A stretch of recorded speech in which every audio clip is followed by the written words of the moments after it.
Samajwadi party पर आखिर ये कैसी मुसीबत टूट पड़ी है? क्या 2027 के चुनाव से पहले सपा के अंदर ही भूचाल आ चुका है? क्या अखिलेश यादव की राजनीति अब नए संकट में फंसती दिखाई दे रही है? दोस्तों, जिस बयान ने पूरे उत्तर प्रदेश की सियासत को हिलाकर रख दिया है, उस बयान के बाद अब सोशल मीडिया से लेकर राजनीतिक गलियारों तक आग लगी हुई है।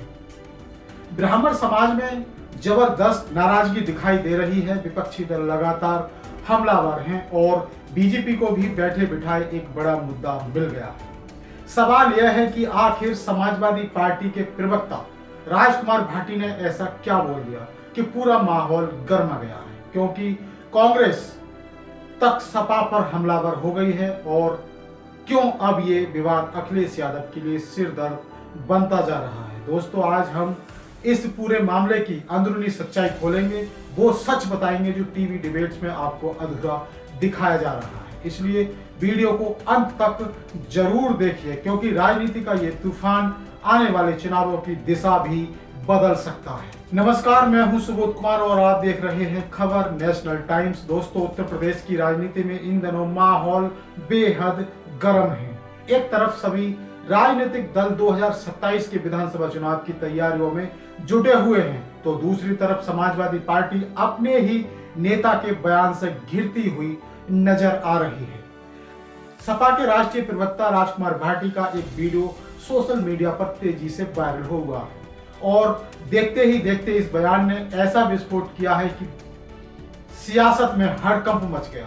हर तरफ एक ही चर्चा होने लगी है कि आखिर सपा नेता ब्राह्मण समाज को लेकर ऐसा क्यों कह रहे हैं। क्या यह सिर्फ जुबान फिसलने का मामला है या फिर इसके पीछे कोई बड़ी राजनीतिक सोच छिपी हुई है? दोस्तों, बताया जा रहा है कि दिल्ली के एक कार्यक्रम में राजकुमार भाटी ने चर्चा के दौरान एक विवादित टिप्पणी कर दी थी। कार्यक्रम कथित तौर पर जाति और सांप्रदायिकता जैसे मुद्दों पर आधारित था, विमोचन था, लेकिन इसी दौरान उन्होंने एक ऐसी पंक्ति बोल दी जिसने पूरे विवाद को जन्म दे दिया। सोशल मीडिया पर वायरल क्लिप में वह कहते नजर आ रहे हैं कि ब्राह्मण भला ना वैश्या, इसमें भला ना कोई, बस फिर क्या था। देखते ही देखते वीडियो आग की तरफ फैल गया। ट्विटर, फेसबुक और यूट्यूब पर लोगों का गुस्सा फूट पड़ा। ब्राह्मण समाज के लोगों ने इसे खुला अपमान बताया और सपा के खिलाफ मोर्चा खोल दिया। राजनीति में शब्द कभी साधारण नहीं होते, खासकर तब जब चुनाव नजदीक हो। एक बयान कभी कभी पूरे चुनावी समीकरण बदल देता है। यही वजह है कि राजकुमार भाटी के बयान के बाद विपक्षी दलों को समाजवादी पार्टी पर हमला बोलने का बड़ा मौका मिल गया है। बीजेपी नेताओं ने इसे ब्राह्मण विरोधी मानसिकता करार देना शुरू कर दिया है। वहीं कांग्रेस ने भी इस मुद्दे को हाथों हाथ यूपी कांग्रेस अध्यक्ष अजय राय ने तीखी प्रतिक्रिया देते हुए कहा कि राजनीति में विचारों का विरोध हो सकता है, लेकिन किसी पूरे समाज का अपमान बर्दाश्त नहीं किया जा सकता। उन्होंने अखिलेश यादव से मांग की कि सिर्फ माफी नहीं बल्कि ऐसे नेताओं पर कड़ी कार्रवाई होनी चाहिए। तो दोस्तों, ये खबर काफी आग की तरह फैल चुकी है। अब यहाँ सबसे बड़ा सवाल यही उठ रहा है कि क्या समाजवादी पार्टी इस विवाद से बच पाएगी, क्योंकि उत्तर प्रदेश की राजनीति में ब्राह्मण वोट बैंक हमेशा से बेहद महत्वपूर्ण माना जाता रहा है। हर दल चुनाव के समय ब्राह्मण समाज को साधने की कोशिश करता है। बीजेपी लंबे समय से खुद को ब्राह्मण हितैषी बताती आ रही है। वहीं सपा भी पिछले कुछ वर्षों में ब्राह्मण वोटरों को जोड़ने के लिए लगातार प्रयास करती रही है, लेकिन अब इसी बीच पार्टी के राष्ट्रीय प्रवक्ता का ऐसा बयान सामने आया है, सपा के लिए भारी पड़ता दिखाई दे रहा है और वो मुश्किलों के दौर से गुजरती हुई नजर आ रही है। सोशल मीडिया पर लोगों ने सवाल उठाने शुरू कर दिए हैं कि क्या यह समाजवादी पार्टी की असली सोच है। कई लोगों ने लिखा कि अगर कोई दूसरा दल ऐसा बयान देता तो सपा सबसे पहले विरोध करती। वहीं कुछ यूजर्स ने यह भी कहा कि राजनीति में जातीय जहर घोलने का काम अब खुलकर किया जा रहा है, कई जगहों पर ब्राह्मण संगठनों ने नाराजगी जताई और कार्रवाई की मांग की। यही वजह है कि मामला सिर्फ सोशल मीडिया तक सीमित नहीं रहा, बल्कि पुलिस थाने तक भी पहुंच गया है। भाजपा के पूर्व महानगर अध्यक्ष अजय शर्मा ने गाजियाबाद के कबीरनगर थाने में राजकुमार भाटी के खिलाफ एफआईआर दर्ज करवा दी। इसके बाद मामला ज्यादा गंभीर होता चला गया। अब सवाल उठने लगा कि क्या राजकुमार भाटी की गिरफ्तारी हो सकती है? क्या यह विवाद चुनावी मुद्दा बनेगा? और सबसे बड़ा सवाल कि आखिर अखिलेश यादव इस पूरे मामले पर क्या रुख अपनाने वाले हैं? दोस्तों, सोशल मीडिया पर काफी सियासी उछाल चल रहा है, आरोप प्रत्यारोप लग रहे हैं। विवाद बढ़ता देख राजकुमार भाटी ने सफाई देने की कोशिश की। उन्होंने सोशल मीडिया पर पूरा वीडियो साझा करते हुए दावा किया कि उनके बयान को तोड़ मरोड़ कर पेश किया गया। उनका कहना था कि कार्यक्रम में समाज में फैली जातीय कहावतें और अपमानजनक मुहावरों पर चर्चा हो रही थी। उन्होंने कहा कि उन्होंने सिर्फ उदाहरण के तौर पर बातें कही थी और उनका उद्देश्य किसी समाज का अपमान करना नहीं था। उन्होंने ये भी कहा कि ब्राह्मण समाज में बहुत अच्छे लोग होते हैं और वह किसी समुदाय के खिलाफ नहीं है। लेकिन दोस्तों, राजनीति में एक बार आग लग जाए तो सफाई देना आसान नहीं होता। विरोधियों ने सवाल उठाया कि अगर बयान गलत तरीके से पेश हुआ तो फिर माफी क्यों मांगेंगे? यही नहीं, कई लोगों ने कहा कि सार्वजनिक मंच पर नेताओं को शब्दों का चयन बहुत सोच समझकर करना चाहिए, क्योंकि ऐसे बयान समाज में तनाव पैदा कर सकते हैं। यही वजह है कि सपा की मुश्किलें लगातार बढ़ती जा रही हैं। अब जरा इस विवाद के राजनीतिक असर को भी समझते हैं। उत्तर प्रदेश में जातीय समीकरण बेहद अहम भूमिका निभाते हैं। ब्राह्मण, दलित, पिछड़ा, मुस्लिम और ठाकुर वोट बैंक को साधने के लिए पार्टियां लगातार रणनीति बनाती हैं। समाजवादी पार्टी लंबे समय से यादव मुस्लिम समीकरण के साथ आगे बढ़ती रही है, लेकिन पिछले कुछ चुनावों में उसे एहसास हुआ कि सिर्फ एक समीकरण के सहारे सत्ता तक पहुंचना आसान नहीं है।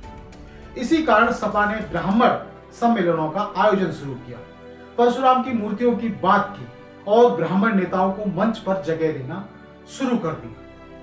लेकिन अब इसी बीच पार्टी प्रवक्ता का ऐसा बयान सपा की पूरी मेहनत पर पानी फेरता हुआ नजर आ रहा है। दोस्तों, राजनीति में विपक्ष हमेशा मौके की तलाश में रहता है। बीजेपी ने इस बयान को तुरंत मुद्दा बना लिया। कई बीजेपी नेताओं ने कहा कि समाजवादी पार्टी हमेशा से राजनीति करती रही है और अब उसका असली चेहरा सामने आ गया है। वहीं कांग्रेस भी इस मामले में सपा को घेरती दिखाई दी। राजनीतिक विश्लेषकों का मानना है कि अगर यह विवाद लंबा चला तो इसका असर आने वाले चुनावों पर भी दिखाई दे सकता है। अब यहां एक और बड़ा सवाल उठ रहा है कि क्या राजकुमार भाटी अकेले जिम्मेदार हैं या फिर पार्टी नेतृत्व की भी नैतिक जिम्मेदारी बनती है? क्योंकि राष्ट्रीय प्रवक्ता कोई छोटा पद नहीं होता। प्रवक्ता वही बोलता है जिसे पार्टी का चेहरा माना जाता है। ऐसे में विपक्ष लगातार अखिलेश यादव पर दबाव बनाने की कोशिश कर रहा है कि वह इस मामले में खुलकर बयान दे और कार्रवाई करे। दोस्तों, राजनीति में अक्सर देखा गया है कि छोटे बयान भी बड़े तूफान खड़े कर देते हैं, खासकर तब जब मामला जाति और धर्म से जुड़ा हो। यही वजह है कि यह विवाद सिर्फ एक बयान तक सीमित नहीं रह गया, बल्कि अब इसे समाजवादी पार्टी की विचारधारा से जोड़कर देखा जा रहा है। बीजेपी समर्थक सोशल मीडिया पर लगातार पुराने वीडियो और बयान निकाल रहे हैं। वहीं सपा समर्थक दावा कर रहे हैं कि राजकुमार भाटी के बयान को गलत तरीके से वायरल किया गया है। लेकिन दोस्तों, जनता अब पहले जैसी नहीं रही। सोशल मीडिया के दौर में हर बयान सेकंडों में वायरल हो जाता है। नेता कुछ बोलता है और उसका असर तुरंत दिखाई देने लगता है। यही कारण है कि अब राजनीतिक दलों के लिए हर शब्द बहुत महत्वपूर्ण हो चुका है। राजकुमार भाटी का बयान भी इसी वजह से इतना बड़ा मुद्दा बन गया। अब सवाल यह है कि क्या इस विवाद से सपा के ब्राह्मण वोट बैंक में सेंध लग सकती है।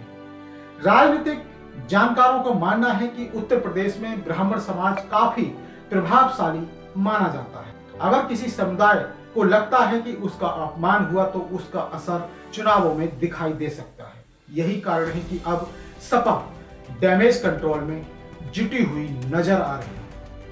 राजकुमार भाटी ने माफी मांगकर विवाद खत्म करने की कोशिश जरूर की, लेकिन विपक्ष इसे इतनी आसानी से खत्म होने देने के मूड में नहीं है। बीजेपी लगातार इसे चुनावी मुद्दा बनने की तैयारी में जुटी हुई है। वहीं कांग्रेस भी खुद को ब्राह्मण हितैषी दिखाने में लगी हुई है। ऐसे में समाजवादी पार्टी की मुश्किलें और बढ़ती दिखाई दे रही हैं। दोस्तों, सबसे दिलचस्प बात यह है कि इस पूरे विवाद ने एक बार फिर उत्तर प्रदेश की राजनीति में जातीय समीकरणों की अहमियत को सामने ला दिया है। चुनाव भले ही अभी दूर हो, लेकिन बयानबाजी का दौर शुरू हो चुका है। हर दल अपने वोट बैंक को मजबूत करने की कोशिश में लग गया है। ऐसे में एक गलत बयान पूरे राजनीतिक समीकरण बिगाड़ सकता है। अब देखना यह होगा कि अखिलेश यादव इस पूरे मामले में क्या कदम उठाते हैं। क्या वह राजकुमार भाटी पर कोई कार्रवाई करेंगे?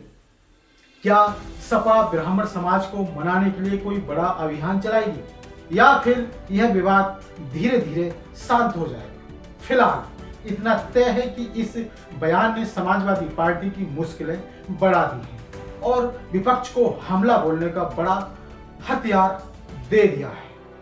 दोस्तों, राजनीति में बयान सिर्फ शब्द नहीं होते, वे चुनावी हथियार बन जाते हैं और इस बार राजकुमार भाटी का बयान सपा के लिए भारी पड़ता दिखाई दे रहा है। अब आने वाले दिनों में यह विवाद किस दिशा में जाएगा, इस पर पूरे उत्तर प्रदेश की नजर बनी हुई है। क्या यह मामला सिर्फ एक बयान तक सीमित रहेगा या फिर 2027 के चुनाव तक इसका असर दिखाई देगा, यह आने वाला वक्त तय करेगा। फिलहाल आप इस पूरे मामले को कैसे देखते हैं? क्या राजकुमार भाटी का बयान सिर्फ संदर्भ से काट कर वायरल किया गया है या फिर यह वास्तव में आपत्तिजनक था?